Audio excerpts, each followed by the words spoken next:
महाराज जी, एक प्रश्न था कि वीर्य का नाश जब स्वतः ही हो जाता है तो ब्रह्मचर्य का नाश माना जाएगा? वीर्य का नाश स्वतः तब होता है जब हम गंदी हरकतों से युक्त होते हैं। 2-4 महीने में कभी ऐसे, तो हमने एक परमहंस जी से पूछा था, उनसे हमने पूछा ब्रह्मचर्य के विषय में, तो उनका जैसे दाल चढ़ाते हैं और उसकी उबाल आ जाती है, तो ऐसे वीर्य की उफान होती है। तो 2-4-6 महीने में कभी स्वप्न दोष हो गया, मतलब आपको पता भी नहीं चला, वो तो वीर्य हानि नहीं माने। जिससे संतान उत्पन्न होते वो वीर्य ऐसे नहीं निकलता। अब हस्त मैथुन के द्वारा, गंदे मोबाइल के दृश्य देखने के द्वारा, गंदी बातों का चिंतन करने के द्वारा अपनी नस नाड़ियों को शिथिल कर लिया। अब स्वप्न में गंदा स्वप्न देखा, निकल गया, वो पूरा वैसे ही है। मेरा ये बात था कि जैसे बिना इस क्रिया के या बिना विचार के भी हो रहा है या बिना दृश्य देखे, तो पहले से आपने गंदी हरकत की है, ऐसा हो ही नहीं। पहले मतलब बहुत साल पहले, 1000-2000 वर्ष के हो क्या? अरे 18-20 के हो गए, 18-20-24 नौजवान बच्चे कह रहे हो पूर्व काल में ऐसा कहे। बच्चा क्या है कि जब ये बहुत गलत प्रक्रिया है जो अब हमें बार बार गंदी बातें बोलने में मतलब, पर हम इसलिए खुल के बोलते हैं कि हमारे नौजवान भाई इसको समझें। ये जो हस्त मैथुन है, ये ऐसी गलत प्रक्रिया है कि हमारे गुप्तेंद्री के नस नाड़ियों को इतना शिथिल कर देता है कि जरा सी गंदी बात चिंतन मात्र से वीर्यपात होने लगता है, या जरा सा स्पर्श मात्र से वीर्यपात होने लगता है। गंदी भावना से युक्त हुई आप जहां भाव आपके अंदर काम भाव है, वो मतलब गृहस्थी लायक नहीं रह जाता। अब जैसे पूर्व में ऐसा घर्षण किया, अब जैसे उसका अभ्यास बन गया, तो अब उसके 2 ही उपाय हैं।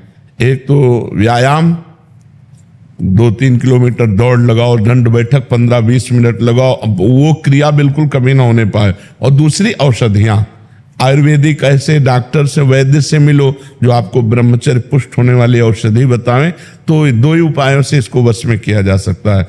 और जब स्नान करें तब ठंडा जल नाभि के ऊपर यहाँ से 2-4 लीटर ऐसे धीरे धीरे ठंडा जल डालें ऐसा, और जब लघुशंका जाए तो आधा लीटर ठंडा जल से गुप्तेंद्री को उसको, तो धीरे धीरे वीर्य पुष्ट होने लगे तो है। घर्षण कभी ना करें, अगर हस्तमैथुन का घर्षण करेगा भूल से भी तो फिर ठीक होने वाला नहीं। और ये इतना बुरा है कि अगर शुरू हो गया तो उठने लायक भी नहीं रखता। तो अभी तो नए बच्चे सुधार हो सकता है, 2-3 किलोमीटर दौड़ लगाओ, ठंडा जल। जिम करता हूँ, हम जो जिम बात अलग है बच्चा, 2-3 किलोमीटर ठंडी हवा में दौड़ो और दंड बैठक मारो, देहाती अपने देसी काम करो, दंड बैठक मारो और उचित भोजन करो और ठंडे जल का नाभि के ऊपर सेवन करो और किसी आयुर्वेदिक वैद्य से लो उसकी पुष्टता की दवा, लंबे समय तक रुक जाएगा। वो एक मनोवाह नाड़ी है हमारे अंदर, जब हम कोई गलत चिंतन करते हैं तो वो मथानी की तरह, वीर्य का कहीं स्थान नहीं पूरे शरीर में, पूरे शरीर के खून को मथ करके वो 1 मिनट में जैसे दूध से घी निकाल लेते हैं ना, ऐसे खून को मथ करके वीर्य निकालती है। मनोवाह नाड़ी है अंदर जो मथानी की तरह काम करती, वो 1 मिनट में पूरे शरीर के खून को मथ कर, और उसका सार भाग, खून का सार भाग वीर्य, अब वो मथ दिया तो अब वो 4-6 घंटे में निकल जाएगा, स्वप्न आदि के सोते समय निकल जाएगा। ये गलती हमसे होती है जागृत में और परिणाम भोगना पड़ता है स्वप्न में। वो मनोवाह नाड़ी ने अगर मथ दिया, जैसे आप कामुक हो गए, अब उसने काम कर दिया, अब वो निकल जाएगा। अब आपका, आप कुछ करो या ना करो, वो अपने आप निकल। इसीलिए तो चिंतन संभालने के लिए हम कह रहे हैं राधा राधा नाम जप करो, भगवत चिंतन करो, गंदी बातें देखो मत मोबाइल से। देखते हो मोबाइल से आपसे जुड़े न तो कितने महीनों से चिंतन भी नहीं हो रहा है। हाँ, वो पूर्वाभ्यास, चूंकि पूर्वाभ्यास जो है ना, तो अब 2 काम कर लो आप, एक व्यायाम और दूसरा हमने जो बताया डॉक्टर से मिलो।